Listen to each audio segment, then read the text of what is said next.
চট্টগ্রাম মহানগরীতে ৭০ লাখ মানুষের বাস।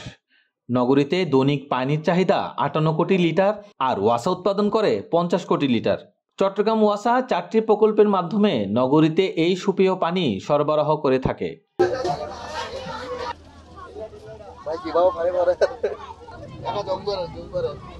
গেল ২ সপ্তাহের বেশি সময় ধরে চট্টগ্রাম ওয়াসার পানিতে দেখা মিলছে লবণাক্ততা। নগরীর আতর ডিপো, সুলকবহর, মুরাদপুর, চান্দগাঁও, চকবাজারের মানুষ বেশি ভোগান্তিতে। শুরুতে পানি ফুটিয়ে পান করা গেলেও বর্তমানে তা সম্ভব হচ্ছে না। অতিরিক্ত লবণাক্ত পানি ব্যবহারে দেখা দিচ্ছে চর্মরোগ, পেটের অসুখ সহ নানান রোগ ব্যাধি। পানি যাই আসে তা ময়লা পানি, লবণাক্ত পানি, আর পানি যা দরকার এর চেয়ে পানি একেবারে কম। পানি তো হয় না, পানি তো আমরা কিনে পানি খাই, কিনে পানি ব্যবহার করি। লবণাক্ত আছে। তারপরে আমরা বাইরের একটা মেশিন বসাইছি লাইন থেকে, ওটা মেশিনে ফিল্টার করে জীবাণুমুক্ত করে খাই আর কি। নগরবাসী ক্ষোভ জানিয়ে বলেন, লবণাক্ততার কারণে একদিকে পানি কিনে ব্যবহার করতে হচ্ছে, পাশাপাশি ওয়াসার বিলও দিতে হচ্ছে। রান্নাবান্না করতে হলে আমাদের অনেক সময় পানি বাইরে থেকে কিনে আনতে হয়, আমাদের অনেক সমস্যা, ক্রাইসিসের মধ্যে পড়ে যেতে হয়, কারণ সব সময় তো আর রান্নাবান্নার জন্য কিনে খাওয়া যায় না।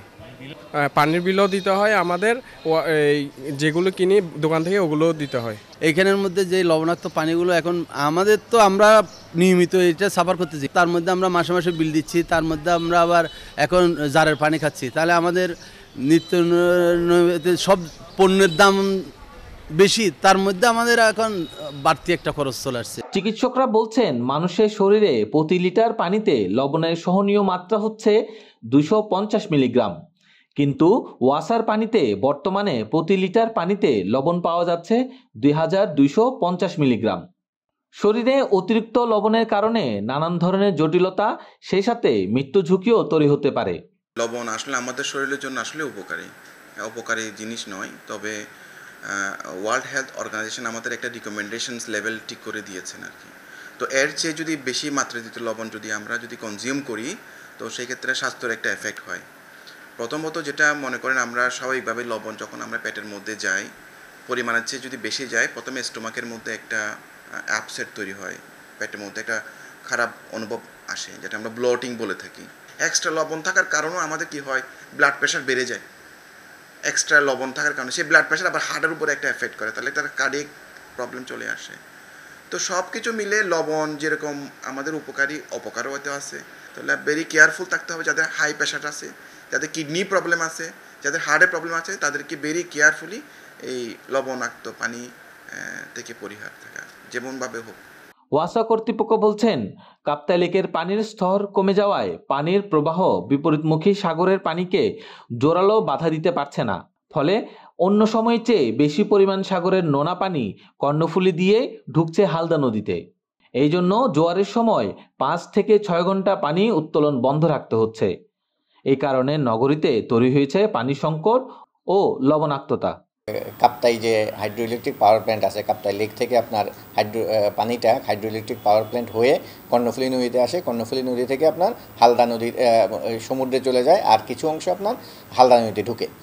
এখন কাপ্তাই লেক থেকে যদি আপনার ডিসচার্জটা কম হয়, তখনই আপনার সমুদ্রের পানিটা কর্ণফুলী নদী হয়ে হালদা নদীতে চলে আসে।